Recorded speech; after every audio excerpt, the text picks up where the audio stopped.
ভাবুন তো, একদিন সকালে ঘুম থেকে উঠে দেখলেন পৃথিবীতে টাকা বলে কিছুই নেই। কোনো ইএমআই নেই, কোনো ঋণের বোঝা নেই, নেই পকেটে টান পড়ার দুশ্চিন্তা। সবাই সমান। শুনতে কি খুব সুন্দর লাগছে? কিন্তু কয়েক হাজার বছর আগে মানুষ এভাবেই চলত। চাল দিয়ে ডাল কেনা বা মাছ দিয়ে সবজি, একে বলে বার্টার সিস্টেম। সমস্যাটা শুরু হবে ঠিক এরপরই। আপনার একটা ফোনের দরকার, কিন্তু বিনিময়ে দেওয়ার মতো আপনার কাছে কিছুই নেই।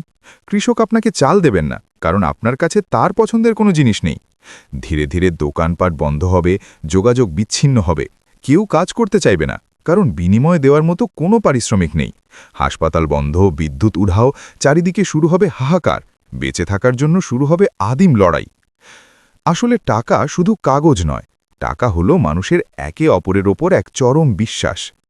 টাকা না থাকলে পৃথিবী হয়তো শান্ত হতো, কিন্তু আমরা ফিরে যেতাম সেই অন্ধকার গুহায়। তাহলে কি টাকাই আমাদের সভ্য করে রেখেছে, নাকি আমাদের দাসে পরিণত করেছে?